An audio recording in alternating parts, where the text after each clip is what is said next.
munaasabadan oo ay soo qaban qaabisay ee Shabakada waxbarashada dhalinyarada ee marka magaceeda la soo gaabiyo loo yaqaan YPA midaas oo shahaadooyin lagu gudoonsiinayay qaar ka mid ah dhalinyaro tartan u gashay kuna guuleysatay hab qoraaleed lagu cabirayo xaaladda kala duwan ee ku xiran dhinaca nolosha aadanaha iyo soo bandhigida horumarka dalka iyo waxyaabaha keena dib u dhaca ayaa lagu qabtay magaalada Kismaayo ee xarunta gobolka Jubaland hoose gaar ahaan agan hotel waxaana ka soo qayb galeen mas'uuliyiin ka kala socotay wasaaradaha dhalinyarada tan waxbarashada Jubaland iyo marti sharaf kale kuwaas oo matalayay hay'adaha UN Habitat iyo UNFPA xafladda ayaa inta badan looga hadlayay sidii ay dhalinyarada fikirkooda hab qoraaleed ay ugu cabiri lahaayeen isla markaana ay u iftiimin lahaayeen meelaha uu dib u dhaca iyo horumarka ka muuqdo maxamed xasan oo ka socday wasaaradda waxbarashada Jubaland iyo xasan maxamuud rashiid oo ka socday wasaaradda dhalinyarada Jubaland ayaa madasha ka jeediyay hadallo kooban. dhalinyarada waxaan ku bogaadinayaa anigoo ku hadlayo magaca wasaaradda waxbarashada inay hor u sii socdaan maadaama ay yihiin laf dhabarta bulshada. barnaamijkan waa barnaamij aad u fiican marka barnaamijkan si laba oo inaad sii kordhisaan ayaan aad u codsanayaa. dhalinyaradan hadda tan dhiirigelin way waxay dhiirigelinaysaa ninka dhalinyarada ah cabsanahay ninka dhalinyarada la macnaha ami wax lagu yeela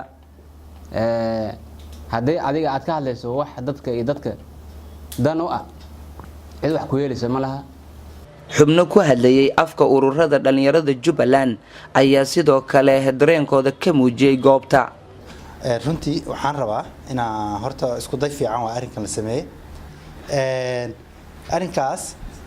waxaan aad ugu mahadcelinayaa in dadka isku dayday inay arrinka hirgeliyaan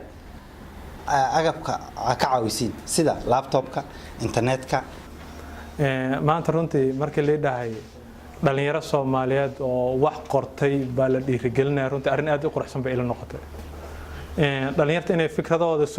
soo jeediyaan haddana awaad lagu siinayo ama sharaf lagu siinayo runtii arrin aad u qurux badan.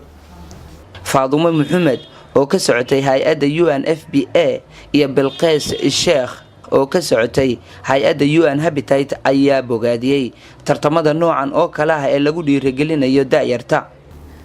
waxaan ooladan lahayn markaan fursadan siinayna dhalinyarada inay wax qoraan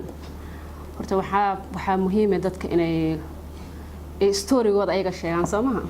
Soomaaliya wax baa laga aaminsan dhalinyarada Soomaaliya wax baa laga aaminsan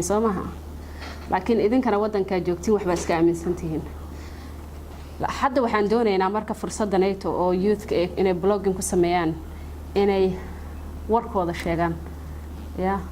warbixintooda ayaga ay qoraan. waxaa haboon ama wanaagsan in la tuso bulshada ama dowladda ama magaalada in idinka ay iska leeyihiin because hadii qof ajnabi markasta uu Soomaaliya wax ka qoro laakiin dadkii Soomaalinimada ku dhashay oo Soomaaliya joogo ay waxba soo saaraynin marka caalamka wuxuu aaminayaa wixii ay telefishinada laga tusay wixii baa marka run loo qaadanaya marka waxaa haboon in la isa soo saaro oo wixii bulshada ka socdo sida ugu wanaagsan ayadoo dib loo keenaynin bulshadii ayadoo dib loo keenaynin dhalinyaradii ayadoo dib dawladda loo keenaynin si wanaagsan in loo soo saaro. gabagabadii qaar ka mid ah dhalinyaradii ku guuleystay hab qoraaleedka ayaa goobta lagu gudoonsiiyay shahaado sharaf iyagoona halkaasi ka muujiyay dareenkooda guud. Soomaaliga luqadaas yaa aad noogu muhiim ah inaan soo celino luqadeeno intaas badan dhunsaneed yaa igu dhalisay macnaha fikirkeyga koowaad midaas. waxaan ku soo bandhigay waxyaabaha looga hortagi lahaa kulli dhammaan iyo fikradihii aan ka aaminsanaa aniga.